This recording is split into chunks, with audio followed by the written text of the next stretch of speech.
We often talk about improving our actions, how the self mentor guides the doer to reflect, adjust, and align better with the goal.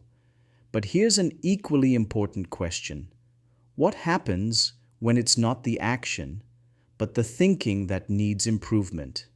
Can the self mentor help the doer reflect on thoughts, challenge them, and reshape them for better alignment?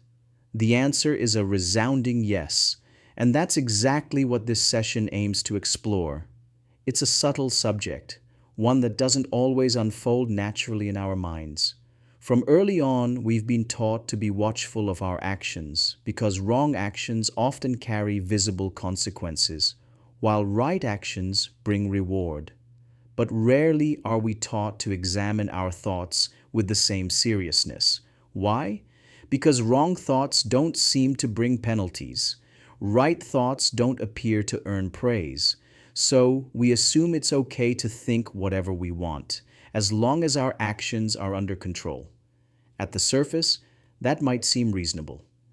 But go a little deeper and you'll see the flaw. Every thought, whether uplifting or destructive, creates a momentum in the mind. That momentum, over time, influences your behaviors, your energy levels, and your choices. Even if the thoughts don't directly lead to an action today, they silently mold your inner self. They affect how you respond to situations, what direction your energy flows, and how close or far you drift from your goals. If you study the physics of brain waves and consciousness, you'll see that thoughts are energy, and they shape your energy field. Your thoughts, in essence, are constructing the next version of you. This new energy field attracts a matching environment and influences what you notice, how you act, and what you believe is possible. So even when the impact isn't visible right away, your thoughts are guiding the story of your life. And if those thoughts are misaligned or disempowering, they can silently block your progress by draining your focus, creating internal friction, or forming unconscious resistance. That's why the discipline of thought is just as important as the discipline of action. So how do we mentor our thoughts? It starts with building a framework for observing and disciplining the thinking plane. Just like with actions, some people carve out time daily or weekly to let their self-mentor step in, not to judge, but to ask the right questions. These questions may seem simple, but they open the door to powerful reflection. For example, am I planning my work in a way that brings out my most focused and productive self? Have I thought through a plan of consequences if I deviate from what I intended? These questions spark deeper thinking. What conditions help me operate at my best? How often do I truly create those conditions for myself? Can I extend the time I stay in that high-performing zone? Even when external circumstances aren't ideal, can I change how I respond internally and still reach that zone? This chain of reflection doesn't just improve the doer's performance, it strengthens the mentor's ability to lead. It sharpens your mind's ability to filter distractions, protect your energy, and remain aligned. Take, for instance, the question of penalties for deviating from a plan.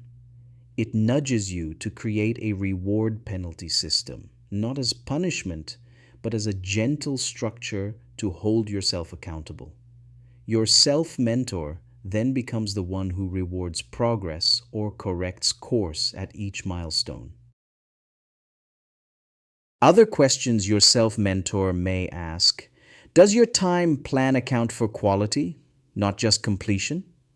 Are you postponing quality for another time that never comes? Have you created space for evaluating what's working and what's not? If you fall behind, do you have a recovery plan, or are you hoping things will fix themselves? Are you over-relying on external help and using it as an excuse to not stretch your own potential? These aren't checkboxes, they're gateways. They help you see where you might need healing or where a simple shift in thinking can unlock new energy and clarity. Sometimes just acknowledging the gap is enough to realign. Other times it may require deeper reflection or course correction. The effectiveness of these questions lies not in how cleverly they're framed, but in how honestly you answer and what you do with that honesty.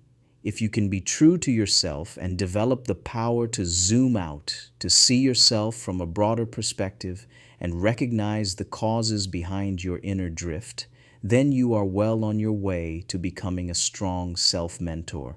But truth be told, many people struggle here, not because they lack wisdom, but because they shy away from discomfort. Even when they see the truth, they may not summon the energy to act on it. That's where the power of desire comes in. Your desire fuels your will to be honest. It fuels your courage to reflect. It gives you the strength to realign. Without strong desire, even the best frameworks fall flat. But when your desire is alive and your purpose clear, there's no limit to what you can achieve. Self-mentorship is not a magic fix. It's a supportive system, a mirror that helps you see clearly, a compass that helps you course correct, and a coach that helps you unlock the best in you. And the good news is you already have that system within you. Believe in it, use it, and you'll walk the path of success, one empowered thought at a time.